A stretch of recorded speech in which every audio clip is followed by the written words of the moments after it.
কখনো কি তোমার মনে প্রশ্ন এসছে যে আজকে একটা মোটিভেশনাল ভিডিও দেখলাম এবং দেখার পরে আমার হঠাৎ করে খুব কাজ করতে ইচ্ছে করলো, আমি দুদিন খুব ভালো করে কাজ করলাম, পরের দিন থেকে আমি আর ডিসিপ্লিন মেনটেন করতে পারলাম না? এটা কেন হয়? আজকের ভিডিওতে সেটা নিয়ে কথা বলবো। Welcome back to iceberg speaks. Failure handling শিখে নেওয়ার পরে সেলফ গ্রোথ সিরিজে প্রবলেম টু সলিউশন পার্ট 6 আজকে নিয়ে চলে এসেছি। আজকে কথা বলবো ডিসিপ্লিন অ্যান্ড মোটিভেশন নিয়ে। ডিসিপ্লিন কি, এর ভিউ পয়েন্ট কি, গোল সেটিংয়ের জন্য ডিসিপ্লিন কেন প্রয়োজন হয়, ডিসিপ্লিন কি করে বিল্ড আপ করবো, মোটিভেশন কি, কত ধরনের হয়, এবং মোটিভেশনের সঙ্গে ডিসিপ্লিনের আদৌ সম্পর্ক আছে, থাকলে কেমন করে আছে, সেটা নিয়ে কথা বলবো আজকের ভিডিওতে। দেখতে থাকো। দেখো, নিয়ন্ত্রণ করা জিনিসটা কিন্তু ডিসিপ্লিনের সঙ্গে ওতপ্রোতভাবে জড়িত। কোনো ইম্পালস, হঠাৎ ইচ্ছে হচ্ছে, খুব বড় কিছু চাই, স্মল প্লেজার চাই, এই জিনিসটাকে যখন আমরা কন্ট্রোল করি তখন আমরা ডিসিপ্লিন ইউজ করি। যখন আমরা কোনো লং টার্ম গোলের পেছনে ছুটি তখন আমরা ডিসিপ্লিন ইউজ করি। কিভাবে? ধরে নাও তুমি কোনো একটা গোল সেট করেছো, সেই গোলটা এবং তোমার প্রথম অ্যাকশনটা যদি দুটো আলাদা পয়েন্ট হয়, তাহলে সেই সেট করা গোল থেকে অ্যাচিভমেন্ট করা অবধি যে প্রসেসটা, যে গ্যাপটা, সেই গ্যাপটাকে ব্রিজ করে ডিসিপ্লিন।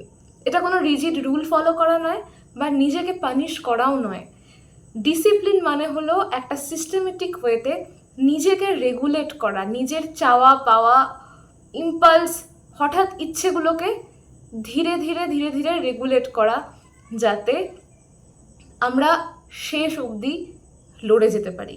সাইকোলজিক্যালি যখন আমরা ডিসিপ্লিনকে ডিফাইন করছি তখন বলা হচ্ছে যে আমাদের ইগো যখন ইডকে ওভাররাইড করে যায় বা ইম্পালসকে ডমিনেট করে যখন আমরা লজিক্যালি ডিসিশন নিতে পারি, তখনই সেটা ডিসিপ্লিন হয়, যদি সেটা আমরা ছোট ছোট কাজের মধ্যে সেটাকে ইনকর্পোরেট করতে পারি প্রতিদিন। সাইকোলজিতে ইড মানে বোঝানো হয় আমাদের মনের যে অংশ আমাদের ইম্পালসিভ বিহেভিয়ারগুলোকে কন্ট্রোল করে। সুপার ইগো মানে যেটার মাধ্যমে আমাদের মোরাল ডিসিশনগুলো আমরা নিই, এবং এই দুটোর মাঝখানে থাকে ইগো, যে ইড আর সুপার ইগোকে ব্যালেন্স করে একটা লজিক্যাল র্যাশনাল ডিসিশন নেয় বাস্তব জগতে। বলা হচ্ছে যখন আমাদের এই বাস্তব জগতের র্যাশনাল ডিসিশন নেওয়ার ক্ষমতা ইম্পালসিভিটিকে ছাপিয়ে যায়, তখন আমরা বলতে পারি যে আমরা ডিসিপ্লিনের মধ্যে রয়েছি। মনে করো তুমি একটা কোনো গোল সেট করলে, কিন্তু তোমার কাছে যদি ডিসিপ্লিন না থাকে তাহলে তোমার কাছে সেই গোলটা গোল থাকবে না, বরং একটা উইশ বা ইচ্ছে হয়েই থেকে যাবে। ধরে নাও তুমি ঠিক করেছো যে তুমি কোন একটা স্পেসিফিক পরীক্ষা ক্র্যাক করতে চাও। নিট হতে পারে, জেই হতে পারে, ওয়েস্ট বেঙ্গল জয়েন্ট, এনিথিং যে কোনো কম্পিটিটিভ এক্সাম তুমি ধরো ক্র্যাক করতে চাও, বা তোমার বোর্ড এক্সামই ধরে নাও তুমি ভালো রেজাল্ট করতে চাও। কিন্তু তুমি নিজেই বলো, যদি তুমি কনসিস্টেন্ট না থাকো, তুমি যদি সেটার পেছনে অ্যাকচুয়ালি কাজ না করো, অ্যাকশন না নাও ঠিকভাবে, তাহলে কি তোমার সেই গোলটা ফুলফিল হবে? হবে না। ওটা একটা ইচ্ছেই থেকে যাবে। পরীক্ষার পরে গিয়ে মনে হবে চাহ, আমি তো কিছুই করতে পারলাম না। কেন পারলাম না? এই কেনর উত্তরটা দেয় ডিসিপ্লিন মেনটেন করা। According to goal setting theory বলা হচ্ছে যে আমাদের পারফরমেন্স যত চ্যালেঞ্জিং হয় আমরা তত বেশি ইমপ্রুভ করতে পারি নিজের ওপর কাজ করে বা অ্যাকশন নিয়ে। আবার তার সঙ্গে এটাও বলা হচ্ছে যে এটা তখনই সম্ভব যখন সেখানে ফলো থ্রু থাকে, মানে তুমি কনসিস্টেন্টলি কাজটা করতে থাকো। ফলো থ্রুকেই এই ডিসিপ্লিন দিয়ে ডিফাইন করা যায়। এখন গোল সেটিংয়ের জন্য ডিসিপ্লিন গুরুত্বপূর্ণ কেন? It converts your intention into action. ডিসিপ্লিনের মধ্যে যখন তুমি থাকো তখন তোমার উদ্দেশ্যর পরিপ্রেক্ষিতে তুমি অ্যাকচুয়ালি অ্যাকশনটা নাও। It reduces our decision fatigue. মানে ধরে নাও তুমি একটা কোনো গোল সেট করেছো এবং তুমি সেটাতে কনসিস্টেন্ট আছো, তুমি কাজ করছো। তুমি যখন ডিসিপ্লিনের মধ্যে থাকবে, ওটা যখন তুমি অটোমেটিক্যালি করতে শুরু করবে, তখন তোমার মধ্যে একটা প্রশ্ন আর কাজ করবে না যে আমি কি এটা করবো না এটা করবো না, করবো কি করবো না। এই যে আমরা ডিসিশন নিতে পারি না যে কোন অ্যাকশনটা আমি নেব, এই জিনিসটা চলে যাবে। তুমি স্বতঃস্ফূর্ত হয়ে কাজটা করতে পারবে। ইট এনহ্যান্সেস আওয়ার রেজিলিয়েন্স। অনেক ভিডিওতে আগেও বলেছি, রেজিলিয়েন্স মানে হলো আমাদের কোনো একটা কঠিন সিচুয়েশন থেকে বাউন্স ব্যাক করার ক্ষমতা, এবং এটা কনসিস্টেন্ট হয় না, এটা সময়ের সঙ্গে সঙ্গে আসে, কম বেশি হতে পারে। এখন ডিসিপ্লিনের সঙ্গে রেজিলিয়েন্ট হওয়ার কি সম্পর্ক? কোনো একটা কাজ কনসিস্টেন্টলি যখন আমরা করি সেটা আমাদের ডিসিপ্লিন হয়। এখন ধরে নাও একটা লং টার্ম গোলে পৌঁছানোর জন্য তুমি সেটাকে অনেক ছোট ছোট গোলে ভাগ করেছো, তার জন্য তুমি কিছু ডেইলি টার্গেটস রেখেছো। এখন যখনই তুমি তোমার ডেইলি টার্গেটগুলোকে ফুলফিল করতে পারছো, তোমার মধ্যে একটা বিশ্বাস আসছে যে আমি পারি, এবং সেখান থেকেই তোমার মধ্যে এই রেজিলিয়েন্সটাও আসছে যে আমি কঠিন সিচুয়েশানেও নিজেকে অ্যাডাপ্ট করিয়ে নিজের গোলে স্টিক থাকতে পারি। তো যদি যেটা আমরা চোখের সামনে দেখতে পাচ্ছি ফলশ্রুতিটা, সেটা যে সরল রেখায় চলছে সেইটা কিন্তু ডিসিপ্লিন। এছাড়াও রিসার্চ বলছে যে যে মানুষ ডিসিপ্লিন ওয়েতে কাজ করে তার ফ্যাটিগ কম হয়, সে জীবনে স্যাটিসফাইড বেশি হয়, তার বেশি লাইফ স্যাটিসফ্যাকশনস থাকে, একই কথা। যাই হোক, কারণ তার মধ্যে এই ধরনের ডিলেমাগুলো থাকে না, সে জানে আমায় করতে হবে, কি করে করবে সে নিজের পথ নিজে বেছে নেয়। দেখো, এতদিন কিন্তু অনেক সাইকোলজিক্যাল জিনিসপত্র নিয়ে কথা বলেছিলাম। সলিউশন তখনই সম্ভব যখন আমরা অ্যাকচুয়ালি অ্যাকশন নেব। আজ থেকে হ্যাবিট ফর্মেশন, গোল সেটিং, অ্যাকচুয়াল অ্যাকশন নেওয়ার যে বিষয়গুলো সেগুলো নিয়ে আমরা কথা বলছি। এখন আসছি মেন পার্টে, কি করে ডিসিপ্লিনড থাকবো। প্রথম স্টেপ, তোমার যে উইকনেস আছে সেগুলোকে চিনতে হবে।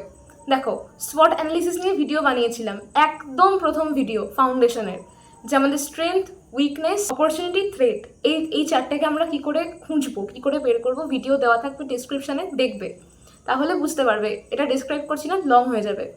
তো যখন তুমি তোমার উইকনেসগুলোকে চিনতে পারবে তখন তোমার সেগুলোকে অ্যাড্রেস করতে সুবিধা হবে। ধরে নাও ঠিক করলে যে আমি আজকে একটা ইউটিউব লেকচার দেখে পড়বো বলে তুমি ফোনটা নিলে, কিন্তু ফোনটা নেওয়ার পরে তুমি নোটিফিকেশন দেখলে কারোর একটা নতুন রিল এসছে, তুমি সেই রিলসটা দেখতে দেখতে প্রায় 2 ঘন্টা পরে আবিষ্কার করলে যে তুমি অলরেডি 2 ঘন্টা সময় নষ্ট করে ফেলেছো এবং তোমার মধ্যে অবশিষ্ট এনার্জি নেই নতুন করে কাজ শুরু করার। এটা কেন হয়, এটার বায়োলজিক্যাল রিজন আছে, সেগুলো নিয়ে আমরা অন্য সময় কথা বলবো। যাই হোক, তো এটা তোমার একটা উইকনেস হতে পারে। ইনস্টাগ্রাম রিলস, তোমার ঘরের বিছানাও তোমার জন্য একটা উইকনেস হতে পারে, তুমি খাটে বসলে হয়তো তোমার ঘুম পায়। আবার কারোর ক্ষেত্রে হতেই পারে যে অন্য কারোর খারাপ মন্তব্য উইকনেস হয়, সেটা আমাদেরকে পেছন দিকে ধরে রাখে। এমন যে কোনো কিছু যেটা আমাকে সামনে এগোতে দিচ্ছে না, সেটাই আমাদের উইকনেস। প্রথমে আমাকে সেটা অ্যাড্রেস করতে হবে, এমন কোন জিনিস যেটা আমাকে আগে এগোতে দিচ্ছে না, ঠিক? তারপরের স্টেপেই টেম্পটেশন থেকে দূরে থাকা, মানে যে জিনিসগুলো আমাকে উইকনেস দিচ্ছে, এক্সটার্নাল জিনিস, সেগুলোকে দূরে রাখতে হবে। এমন অনেক স্টুডেন্টস আছে যারা খুব সিনসিয়ার হয়, তারা যখন বই পড়ে বা ম্যানুয়ালি পড়াশুনো করে তখন ফোন বা এই জাতীয় গ্যাজেটস পাশের ঘরে রেখে আসে। আমি তো এমন মানুষকেও চিনি যারা আলমারিতে ভরে রেখে আসে, যাতে তারা ডিস্ট্র্যাক্টেড না হয়। অনেকে এমন আছে যাদের খাটে বসে পড়লে ঘুম পায়, তারা চেয়ার টেবিলে পড়তে বসে। অনেকে এমন আছে যাদের খারাপ মন্তব্য পেছনে ধরে রাখে, তারা সোশ্যাল মিডিয়ায় আসে না, তারা নিজেদেরকে ওখান থেকে দূরে রাখে যাতে নিজের জায়গায় নিজে ঠিক থাকতে পারে। আচ্ছা, এটা তখনই আমি করতে পারবো যখন আমার কাছে একটা ক্লিয়ার গোল থাকবে। সবার আগে জানো তোমার গোল কি, তার সঙ্গে একটা এক্সিকিউশন প্ল্যান যেন তোমার কাছে থাকে। আমি আজকে ঠিক করলাম যে আমি নিট ক্র্যাক করতে চাই, আমি জানলাম যে সিলেবাস কী আছে, কিন্তু আমি জানি না যে আমি সেটাকে কী করে কাভার করব। আমি জানি আমাকে মেকানিক্স পড়তে হবে, আমি জানি আমাকে কেমিস্ট্রির 3টে পার্ট পড়তে হবে, আমি জানি আমাকে বায়োলজির এতগুলো চ্যাপ্টার ঠিক করতে হবে, কিন্তু আমার কাছে কোনো প্ল্যান নেই আমি আগে কোনটা করব, পরে কোনটা করব। আমার কাছে কোনো স্পেসিফিক টাইম বাউন্ড করা নেই যে আমি এই সময় এটা প্র্যাকটিস করব, এই সময় লেকচার দেখব, এটা আমার কাছে জানা নেই। তো আমি ছড়িয়ে বেড়াবো, মানে ডিসিশন নিতে পারবো না যে আমি কখন কোন কাজটা করব। ডিসিপ্লিনড হতে গেলে সবার আগে নিজের টাস্কগুলোকে স্পেসিফাই করতে হবে, নিজের টাস্কগুলোকে সময় অনুযায়ী ভাগ করে দিতে হবে, যে আমি এই কাজের জন্য এইটুকু সময়ই রাখবো। এইখানেই আসছে 4th পয়েন্ট, আমাকে কনসিস্টেন্সি রাখতে হবে। ডিসিপ্লিন তোমার কাছে হঠাৎ ইম্পালসিভ কোনো বিহেভিয়ার ডিমান্ড করে না। ডিসিপ্লিন মানেই আমার যেখানে যেটুকু প্রয়োজন আমি সেখানে সেটুকু দেবো। তোমার আজকে ভিডিও দেখে হঠাৎ মনে হলো আমি খুব কাঁপিয়ে দেবো পরীক্ষায়, তুমি 3 দিন খুব বিশাল পড়াশোনা করলে, তারপরের দিন থেকে তোমার মোটিভেশন কমতে শুরু করলো এবং তুমি আর পড়াশোনা করতে পারছো না। এটা ডিসিপ্লিন চায় না, এরকম করে সাকসেস আসে না। তোমার কাছে প্ল্যান আছে, তুমি রবিবার দিন সকালবেলা ফিজিক্সের মক টেস্ট দাও, মানে প্রতি রবিবার সকালবেলা তুমি ফিজিক্সেরই মক টেস্ট দেবে। কি সুবিধা হচ্ছে তাতে? তুমি প্রতিদিন একটা নির্দিষ্ট অ্যামাউন্টের পড়াশুনো করে নিজেকে মেন্টালি প্রিপেয়ার্ড রাখছো যে আমাকে এটুকুই করতে হবে, এবং ওই নির্দিষ্ট সময়ে ওই স্পেসিফিক কাজটুকু করার জন্য তোমার কোনো গিল্টি ফিল হচ্ছে না এরকম যে যা আমি তো করতেই পারলাম না। আর চিন্তা করে করে মানুষের অর্ধেক সময় নষ্ট হয়। সেই চিন্তাটা থেকে বেরোনোর উপায় অনেক ভিডিওতে বলেছি। লিখলে সমস্যার সমাধান হয়, লিখলে ডিসিপ্লিনেও থাকা যায়। আগের ভিডিওতে স্মার্ট গোলের কথা বলেছিলাম, যেখানে বলেছিলাম গোল অ্যাচিভেবল হওয়া প্রয়োজন। তার মানে এমন ছোট ছোট গোল সেট করা উচিত যেগুলো আমরা অ্যাচিভ করতে পারি। ছোট ছোট গোল রাখো, সেগুলোকে রোজ রোজ টার্গেট ফুলফিল করার চেষ্টা করো। যদি ফুলফিল করতে পারো দেন নিজেকে রিওয়ার্ড দাও। নিজেকে রিওয়ার্ড দেওয়ার বিভিন্ন প্রসেস হয়। যদি দিতে না পারো তখনই আসছে next point, change your mindset or point of view towards your capabilities. যদি তুমি দিতে না পারো নিজেকে রিওয়ার্ড, মানে তুমি যদি টার্গেট ফুলফিল করতে না পারো, তার মানে কোনো ব্যাপার না, তুমি একদিন ফেল করেছো, তুমি এরপর উঠে দাঁড়াবে, তুমি আবার ট্রাই করবে, নিজেকে অ্যালাউ করো নতুন করে ট্রাই করার জন্য। ফেলিয়ার হ্যান্ডলিং অলরেডি শিখিয়ে দিয়েছি। এবার যদি বলো হবে না, দেন করার কিছু নেই, এবার করতেই হবে। ঠিক আছে, এবার তুমি উঠে দাঁড়াও। একদিনের ব্যাপার, একদিন তুমি ফুলফিল করতে পারোনি, তুমি পরের দিন নিশ্চয়ই ফুলফিল করতে পারবে। এরপরের লাস্ট দুটো ভাইটাল পয়েন্ট, মেন্টর যাদেরকে তুমি ফলো করছো স্পেসিফিক তাদেরকেই ফলো করো। যত ডিফারেন্ট অ্যাডভাইসেস আসবে তত বেশি কনফিউশন বাড়বে। আমরা কনফিউশন চাই না, আমরা কনফিউশন থেকে দূরে ক্লিয়ারলি কাজ করতে চাই। ঠিক তো তোমার যিনি মেন্টর আছেন তুমি তাকে ফলো করো এবং তাকেই ফলো করো। যে কোনো সমস্যার জন্য তাকেই রিচ আউট করো। তুমি একটা লাইনে হাঁটো, ইধার উধার হয়ে গেলে কিন্তু সমস্যা হবে। ফাইনাল পয়েন্ট, যেটা আগেও বললাম, রোজ রোজ একটু একটু করে করো, কিন্তু রোজ করো, কনসিস্টেন্ট থাকো। একদিন গোল ফুলফিল করতে না পারলে ভেঙে পড়ো না, রোজ রোজ নিজেকে অ্যালাউ করো নতুন করে কাজ করার জন্য। এখন প্রশ্ন হলো, রোজ করার মোটিভেশন কোথায় পাবো ম্যাডাম? সেই জন্য জানতে হবে মোটিভেশন কি, মোটিভেশন কেন প্রয়োজন, মোটিভেশনের সঙ্গে ডিসিপ্লিনের কি সম্পর্ক। ফাইন, মোটিভেশনের কনসেপ্ট দিচ্ছি, শোনো। দেখো, কথায় কথায় মোটিভেশন মোটিভেশন করে আমরা চিৎকার করি, কিন্তু মোটিভেশন জিনিসটা একটা ডাইনামিক জিনিস। মোটিভেশন ইন্ট্রিনসিক, মানে ইন্টারনাল, সেটা তোমার ভেতর থেকেও আসতে পারে, বা এক্সটার্নাল, বাইরে থেকেও আসতে পারে। এমন কোনো জিনিস যেটা তোমায় কোনো কাজ শুরু করতে, সেই কাজটাকে ডাইরেক্ট করতে, বা সেই কাজটাকে লং টার্মে ধরে রাখতে সাহায্য করে, এমন যে কোনো কিছু, সেটাই তোমার মোটিভেশন।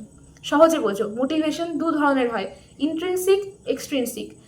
যে কাজটা তোমার নিজের মনে হচ্ছে আমি খুব ভালোবেসে করছি, তুমি করছো এবং সেটা তুমি ক্লান্ত হচ্ছ না, তুমি মোটিভেশন হারাচ্ছ না, সেইটা হলো ইন্ট্রিনসিক মোটিভেশন। ফর এক্সাম্পল, আমার ভিডিও বানাতে ভালো লাগে, তাই আমি কালকে কলেজ থেকে এসে বাড়ি এসেছি, আজকে ভিডিও বানাচ্ছি, কাল সকালে আবার ফিরে যাব। এই ক্লান্তিটা আমি বুঝতে পারছি না, এটাকে আমার কাছে ক্লান্তি লাগছে না, আমি এনজয় করছি। আমার কাছে ভিডিও বানানোর মোটিভেশন ইন্ট্রিনসিক। এক্সট্রিনসিক মোটিভেশন, যেখানে আমাদের কোনো একটা কাজ সাস্টেন করানোর জন্য, শুরু করানোর জন্য বা ডাইরেক্ট করানোর জন্য বাইরে থেকে কিছু দিতে হয়। একটু আগে বললাম যে রিওয়ার্ড দেওয়ার কথা, তুমি একটা কোনো গোল ফুলফিল করতে পারলে নিজেকে কোনো গিফট দাও, এইটা একটা এক্সট্রিনসিক মোটিভেশনের উদাহরণ হতে পারে। তোমার বাড়িতে তোমার মা বাবা বললো যে আজকে তুই এই কাজটা করে দে, তুই আমার থেকে এটা পাবি। একটা বাচ্চাকে বলা হয় যে তুমি হোমওয়ার্ক কমপ্লিট করো, তোমাকে চকলেট দেওয়া হবে। এই জিনিসগুলো এক্সট্রিনসিক মোটিভেশনের অংশ। বা ধরে নাও, যদি এমন হতো যে আমি ভিডিও বানাচ্ছি, আমার উদ্দেশ্য আমি ফ্রেম পাবো, আমি ইনফ্লুয়েন্স পাবো, আমি রিকগনিশন পাবো, আমাকে প্রচুর লোকে চিনবে, আমাকে অনেকে সম্মান করবে, প্রচুর আর্ন করব, এগুলো তো বাইরের জিনিসপত্র। এইগুলোর কারণে যখন আমি ভিডিও বানাতে বসছি, সেটা হয়ে যাচ্ছে এক্সট্রিনসিক মোটিভেশন। দুই ধরনের হয়, ইন্ট্রিনসিক অ্যান্ড এক্সট্রিনসিক। বোঝা গেল? এখন মোটিভেশনের সম্পর্ক কোথায় ডিসিপ্লিনের সাথে? বলা হচ্ছে যেখানে আমাদের ইন্ট্রিনসিক মোটিভেশন বেশি থাকে সেখানে আমাদের ডিসিপ্লিনড হয়ে থাকার জন্য এফোর্ট খুব কম দিতে হয়। মানে তুমি জেনুইনলি চাও একজন ডাক্তার হতে, তুমি যখন চোখ বন্ধ করো তোমার চোখের সামনে এমন কোনো দৃশ্য ভাসে যেটা তোমাকে তাড়িয়ে নিয়ে বেড়ায় মানুষের প্রাণ বাঁচানোর জন্য, এবং সেই কারণে তুমি একটা তাগিদ ফিল করো যে আমাকে করতেই হবে, আমি ওই কারণে করতে চাই, দ্যাট ইজ ইন্ট্রিনসিক মোটিভেশন। এবং দেখবে যদি এটা হয় তাহলে তোমাকে ধরে বেঁধে পড়তে বসাতে হচ্ছে না, তুমি এমনিই পড়তে বসছো। এর জন্য খুব ইম্পর্টেন্ট গোল সেট করার আগে মিনিং অ্যান্ড পারপাস জানা। আমি কোনো একটা কাজ যে করছি সেটা কেন করছি, এটা করলে আমি কি পাবো, ঘুরে ফিরে সেই ইন্ট্রিনসিক এক্সট্রিনসিক। কেন করছি ইন্ট্রিনসিক, কি পাবো এক্সট্রিনসিক। মোটিভেশন ফ্রেজটাই একটা প্রশ্নের উত্তর দেয়, সেটা হলো আমি যে কাজটা করছি সেটা পারপাস কি, কেন করছি। এই প্রশ্নের উত্তর যতক্ষণ তোমার কাছে ক্লিয়ার থাকবে না ততক্ষণ তুমি মোটিভেশন পাবে না, ডিসিপ্লিনডও হতে পারবে না। কোনো একটা কাজ একইভাবে নির্দিষ্ট গতিতে কনসিস্টেন্টলি প্রতিনিয়ত করে যাওয়ার যে প্রসেস সেটাই ডিসিপ্লিন, এবং সেটা আসছে বলা হচ্ছে ইন্ট্রিনসিক মোটিভেশন। যার কোনো কাজের প্রতি যত বেশি হবে সে সেই কাজের প্রতি তত বেশি ডিসিপ্লিন থাকবে, মানে সে ততটাই শৃঙ্খলাবদ্ধভাবে সেই কাজটাকে এগিয়ে নিয়ে যাবে, তার পেছনে লেগে থাকবে। এই হলো গল্প। মোটিভেশনের একটা থিওরি আছে সেলফ ডিটারমিনেশন থিওরি, সেখানে একটা কম্পোনেন্ট আছে অটোনমাস মোটিভেশন।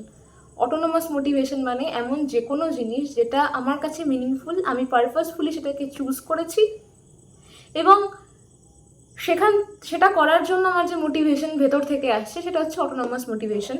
এখন বলা হচ্ছে একই কথা যে এই যে অটোনমাস মোটিভেশন যাদের বেশি হয় তারা এমনি ডিসিপ্লিনড থাকে, কারণ সে জানে আমি কাজটা কেন করছি, আমি কাজটা করলে কি পাবো।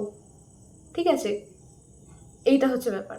থার্ড, রোজকার ছোট ছোট গোল যখন তোমাকে আনন্দ দেয়, মানে তুমি এবার ডিসিপ্লিন থেকে মোটিভেশনে আসছি, তুমি ডিসিপ্লিনড ওয়েতে রোজ ছোট ছোট গোল সেট করেছো এবং প্রতিদিন তুমি টার্গেট ফুলফিল করতে পারছো, এবং পারছো বলে তুমি নিজেকে কোনো একটা রিওয়ার্ড দিচ্ছ, এক্সট্রিনসিক মোটিভেশন। তোমার মধ্যে সেলফ এফিকেসি বাড়ছে, রেজিলিয়েন্স বাড়ছে, কনফিডেন্স বাড়ছে। এইগুলো এক একটা এক্সট্রিনসিক মোটিভেশনের রূপ যদি ধরে নাও তাহলে তার মাধ্যমে তুমি আরও নিজের কাজটাকে সাস্টেইন করছো, ভাইস ভার্সা। ডিসিপ্লিন থেকে তুমি এক্সট্রিনসিক মোটিভেশন আর্ন করছো, আবার সেই মোটিভেশনটা পাচ্ছ বলেই তুমি ডিসিপ্লিনড থাকছো। ফাইন। একইভাবে লাস্ট স্টেজে বলা হচ্ছে যখন আমাদের অনেকটা সময় জুড়ে মোটিভেশন কম হয়ে যায় তখন আমরা খুব সহজে গিভ আপ করে দিই, হেরে যাই, তখন আমরা ধরে রাখতে পারি না সেই মানে ডিসিপ্লিনটাকে আমরা ধরে রাখতে পারি না। এইখানেই মোটিভেশনের সঙ্গে ডিসিপ্লিনের সম্পর্ক। ভিডিও শেষ হয়ে গেছে, কি করে ডিসিপ্লিন থাকবো সেই পয়েন্টগুলোকে সামারাইজ করে দিচ্ছি। তার আগে বলি দুটো ভিডিও অ্যাটাচ করব, সেটা দেখবে। একটা হলো SWOT অ্যানালিসিস, ওটা আগে দেখবে, তারপরে ফিক্সড ভার্সেস গ্রোথ মাইন্ডসেট, এই দুটো দেখবে। এই দুটো দেখে তারপরে আবার যদি ভিডিওটা দেখো তাহলে বুঝতে পারবে যে এই যে আমি পরপর সেট করেছি না আমরা, যে কি করে ধরে রাখতে পারবো ডিসিপ্লিন, সেটা কি করে কাজ করছে। ফার্স্ট, তোমার নিজের উইকনেসকে চেনো, প্রথম ভিডিও দেখে উইকনেস চিনতে শিখবে। সেকেন্ড, উইকনেসের থেকে দূরে থাকো। থার্ড, একটা ক্লিয়ার গোল বানাও এবং সেটাকে এক্সিকিউট করো। লিখিত প্ল্যান বানাও তোমার সামনে যেন ক্লিয়ার থাকে আমি কোন দিন কোন সময় কিভাবে কোন কাজটা করব। ক্লিয়ার থাকো, নিজের কাছে ক্লিয়ার থাকো। ফোর্থ, কনসিস্টেন্ট থাকো। একদিন খুব বেশি করলাম একদিন করলাম না এমন যেন না হয়, তার জন্য তোমাকে ছোট ছোট অ্যাচিভেবল গোল বানাতে হবে। ঠিক আছে, ছোট ছোট গোলস বানাও। এরপরে সেই টার্গেট ফুলফিল করতে পারলে তোমার মধ্যে মোটিভেশন বাড়বে। যদি না পারো তার জন্য নিজের মাইন্ডসেটকে গ্রোথ মাইন্ডসেট করতে হবে। নিজেকে অ্যালাউ করো রোজ শেখার জন্য। ভিডিও দিয়ে দেবো নিচে, গ্রোথ মাইন্ডসেট, ফিক্সড মাইন্ডসেট দেখে নাও, শিখে যাবে কি করে করতে হয়।